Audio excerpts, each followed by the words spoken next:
Nabi itu ahli surga. Turun Al-Kautsar yang menjamin surganya sebelum beliau bahkan wafat. Namun pernah terjadi dalam rumah tangga. Satu kali Sayyidah Aisyah lupa bahwa dalam puasa Nabi beliau kemudian menghidangkan makanan. Baru sadar ketika itu Nabi datang. Apa yang terjadi? Nabi tidak menegur beliau, tidak menyalahkannya, tapi membisikkan di telinganya dengan kalimat indah, "Sayang, tahukah engkau, hari ini aku berbuka, mari kita makan bersama." Sisi lain, pernah terjadi ketika Nabi tidak puasa, ternyata tidak ada stok makanan di dapurnya. Sayyidah Aisyah kemudian mohon ampun kepada Allah, merasa gelisah dan takut tak mampu melayani Nabi. Tapi apa yang terjadi? Nabi datang membisikkan di telinganya dan mengatakan, "Sayang, tahukah engkau, hari ini aku puasa. Hari ini aku puasa." Anda bayangkan, Nabi, Rasul dekat dengan Allah, dijamin surga. Dalam rangka berumah tangga masih berkesempatan memuliakan istrinya dan membangun kebaikan-kebaikan untuk menyempurnakan rumah tangga.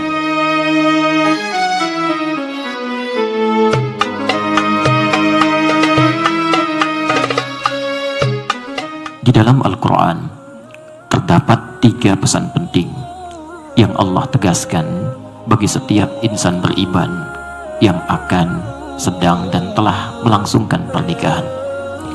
Pesan pertama secara singkat disebutkan secara tegas dalam Al-Quran surah ke-30 Ar-Rum ayat ke-21. Allah berfirman, "Wa min ayatihi an khalaqa lakum min anfusikum azwaja litaskunu ilaiha wa ja'ala bainakum mawaddatan wa rahmah inna fi dzalika laayatin liqaumin yatafakkarun." Dan di antara tanda-tanda yang menjadikan setiap hamba bisa menjadi lebih dekat dengan Allah Subhanahu wa Ta'ala ialah diciptakannya satu pasangan dari jenis manusia sendiri untuk dinikahkan. Hadirin sekalian, Adinda Zaki dan Ratna, kata ayat dalam diksi Al-Quran tidaklah disebutkan kecuali menunjuk satu tanda yang harus mampu menjadikan setiap hamba semakin dekat dengan Allah Subhanahu wa Ta'ala. Bahkan seluruh firman dalam Al-Quran sendiri dinamakan dengan ayat. Al-Baqarah 286 ayat, Ali Imran 200 ayat, demikian seterusnya disebut dengan ayat karena setiap kali kita berinteraksi dengan Al-Quran, membaca, memahami, bahkan sekedar mendengarnya, terbentuklah kemudian kedekatan kita dengan Allah Subhanahu wa Ta'ala. Quran surah ke-8 Al-Anfal ayat yang kedua, "Innamal mu'minuna alladzina idza dzukirallahu wajilat qulubuhum wa idza tuliyat 'alaihim ayatuhu zadatuhum imana wa 'ala rabbihim yatawakkalun." Sungguh orang mukmin yang sejati itu jika disebutkan nama Allah ada getaran dalam jiwanya, dan jika diperdengarkan kepadanya ayat-ayat Allah maka meningkat keimanannya dan semakin bertambah kedekatannya dengan Allah Subhanahu wa Ta'ala.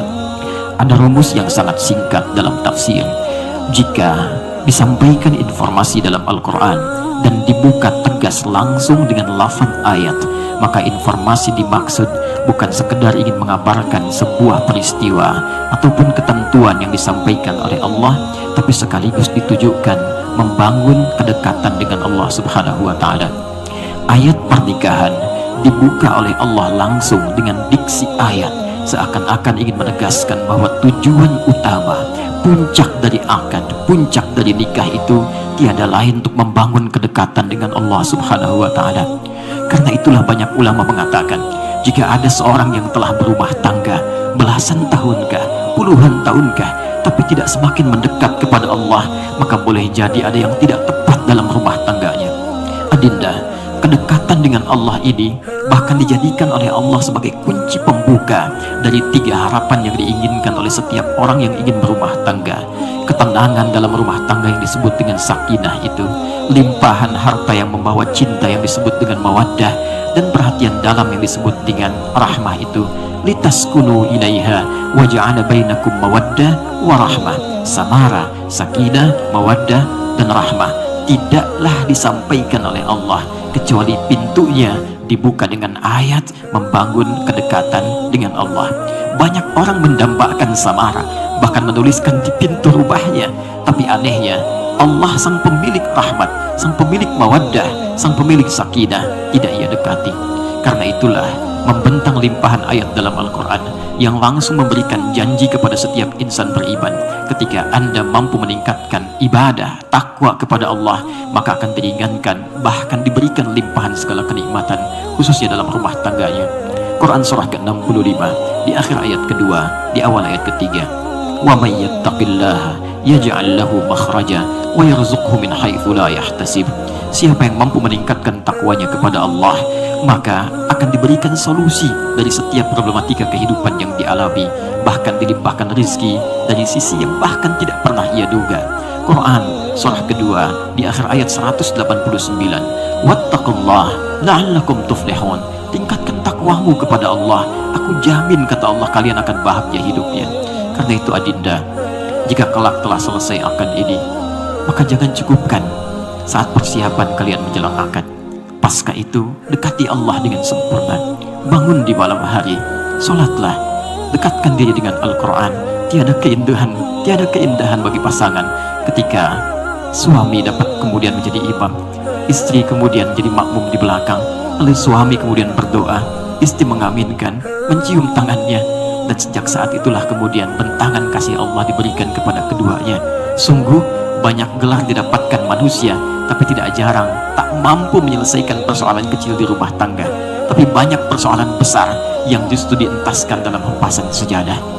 Untuk itulah setelah ini, sekali lagi, dekati Allah, tingkatkan ketakwaan, dan pesan Al-Quran tegas, dengan itu akan dilimpahkan samara yang diidamkan. Kedua, secara cepat, ada pesan tegas dalam Quran surah keempat An-Nisa di ayat ke-19.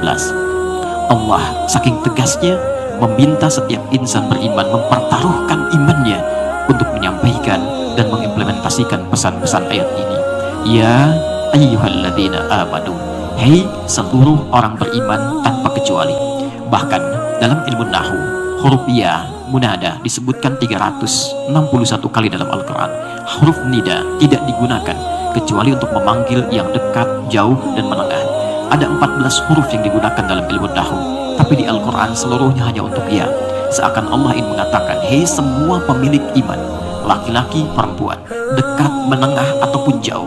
Ayyuha disebutkan 150 kali dalam Al-Quran. Ayyunya munada, haknya tanbih. Aku tegaskan, tanbih aku ingatkan. La yahillu lakum an tarithun nisa'a karha. Tidak dibenarkan bagi setiap pasangan yang beriman, kalau memang dia punya iman, baik itu suami ataupun istri, untuk mewariskan sifat-sifat yang tidak baik setelah mereka berumah tangga. Adinda Zaki dan Ratna, ayat ini seakan ingin menyiapkan pesan kepada setiap yang telah berumah tangga, bahwa manusia diciptakan tidak ada yang sempurna.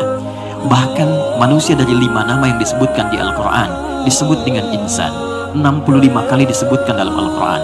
Ibnu Manthur meriwayatkan sebuah hadis dari Ibnu Abbas radhiyallahu ta'ala anhuma yang mengatakan asal mula kata insan, summiyal insanu insanan innama uhida ilaihi fanasiya.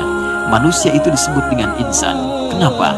Ada kaitan dengan kata nisyan, yaitu lupa. Karena seringkali ketika komitmen dengan Allah dibangun, seringkali lupa. Sedangkan kata nisyan terambil dari kata nasya. Di dalam Al-Quran sering dipasangkan dengan kata akhta'a yang berarti salah. Quran surah kedua Al-Baqarah di penghujung ayatnya 286.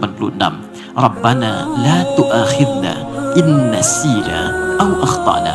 Ya Allah, jangan hukum kami kalau memang dalam kehidupan kami pernah lupa, yang dengan lupa ini kami berbuat salah. Boleh jadi di rumah tangga nanti, apa yang dilihat oleh Zaki selama ini pada diri Ratna tidak sesempurna itu, tidak seideal itu. Pun demikian dari Ratna kepada Zaki, tidak demikian yang mungkin banyak harapan terpumpung. Karena itu pesan Quran sederhana, jika menyaksikan satu perbuatan yang tidak disenangi saat nanti berumah tangga, maka maafkanlah. Boleh jadi di balik peristiwa itu ada hikmah besar yang ingin Allah berikan untuk melengkapi rumah tangga kalian berdua. Sebagai bagian penutup dari pesan kedua ini, Nabi itu ahli surga. Turun Al-Kautsar yang menjamin surganya sebelum beliau bahkan wafat. Namun pernah terjadi dalam rumah tangga. Satu kali Sayyidah Aisyah lupa bahwa dalam puasa Nabi, beliau kemudian menghidangkan makanan. Baru sadar ketika itu Nabi datang. Apa yang terjadi? Nabi tidak menegur beliau, tidak menyalahkannya, tapi membisikkan di telinganya dengan kalimat indah, sayang, tahukah engkau, hari ini aku berbuka, mari kita makan bersama. Sisi lain, pernah terjadi ketika Nabi tidak puasa, ternyata tidak ada stok makanan di dapurnya. Sayyidah Aisyah kemudian mohon ampun kepada Allah, merasa gelisah dan takut tak mampu melayani Nabi. Tapi apa yang terjadi? Nabi datang membisikkan di telinganya dan mengatakan, sayang, tahukah engkau, hari ini aku puasa, hari ini aku puasa. Anda bayangkan, Nabi, Rasul dekat dengan Allah, dijamin surga, dalam rangka berumah tangga masih berkesempatan memuliakan istrinya dan membangun kebaikan-kebaikan untuk menyempurnakan rumah tangganya. Anda bukan Nabi, Anda bukan Rasul. Sehebat apa kita harus kemudian mengeksplorasi kekurangan pasangan kita, menjadikan mereka seakan-akan jauh dari kesempurnaan. Karena itulah bertakwalah kepada Allah Subhanahu wa Ta'ala, dan saling menyayangi itu penting ketika berumah tangga. Terakhir, sebagai penutup khutbah singkat ini, Quran surah ke-17 ayat 23, Allah berpesan dengan tegas, wa qadha rabbuka alla ta'budu illa iyyah wa bil walidaini ihsanan. Dan Rabbu telah menetapkan yang tidak bisa diganggu-gugat, agar semua insan menyembah Allah dengan sempurna hanya pada Allah saja. Dan setelah itu, puncakkan baktimu kepada kedua orang tuamu. Adinda Zaki dan Ratna, nikah secara fikih disebut dengan nikah bukan hanya memperkenankan dua insan untuk melakukan hubungan seksual pasca akad, tapi nikah dalam diksi bahasa Arab juga kata yang memiliki dua makna yang bertentangan secara langsung. Ia bisa merekatkan sesuatu yang renggang sekaligus merenggangkan sesuatu yang rekat. Dengan nikah ini, hubungan yang tadinya renggang, Zaki dan Ratna semakin dekat. Bahkan saking dekatnya mahram bil musaharah, Zaki bisa menyentuh ibunda mertua, Ratna pun demikian pada ayah mertua. Tapi jangan lupa, nikah bisa merenggangkan sesuatu yang rekat, karena saat yang bersamaan setelah akan berlangsung, hubungan dengan orang tua yang semula mungkin rekat boleh jadi akan merenggang dengan berpisahnya kalian dalam rumah tangga ini. Karena itulah Allah berpesan, sekalipun telah menikah, jangan lupakan kedua orang tua. Mereka yang telah sulit memberikan bakti, memberikan perhatian puncak kepada kalian berdua. Mohon maaf, Zaki dikandung 9 bulan 10 hari, dirawat baik-baik, disayang oleh ayah dan ibu. Namun baru dapat sesuatu untuk diberi, sekarang harus diberikan pada orang yang baru dikenalnya. Ratna demikian, dirawat, disayang-sayang, diberikan puncaknya. Bahkan untuk kegiatan pagi ini saja, siapa yang tidak tidur lelah? Siapa yang menyiapkan makanan? Siapa yang mengundang seluruh undangan? Siapa yang maksimalkan itu semua? Tidak ada yang lain kecuali orang tua yang tidak meminta sedikit pun materi kepada kalian berdua, kecuali senyuman, kecuali sapaan, kecuali bakti, kecuali doa. Karena itu, semua ini hanya formalitas. Setelah kalian selesai, datangi kedua orang tua, minta doanya, minta restunya, minta maaf dengan sebenar-benarnya, dan mohon supaya dengan ridho itu Allah berikan yang terbaik dalam rumah tangga kalian berdua. Cukup sudah menyulitkan sampai dengan hari ini, tibalah kalian memberikan bakti terbaik untuk membahagiakan keduanya. Dan itulah jalan untuk meringankan rumah tangga, sekaligus mendapatkan ridho Allah yang mengantarkan pada kenikmatan rumah tangga untuk menuju surga Allah Subhanahu wa Ta'ala. Itulah penegasan di Quran surah ke-46 ayat ke-15.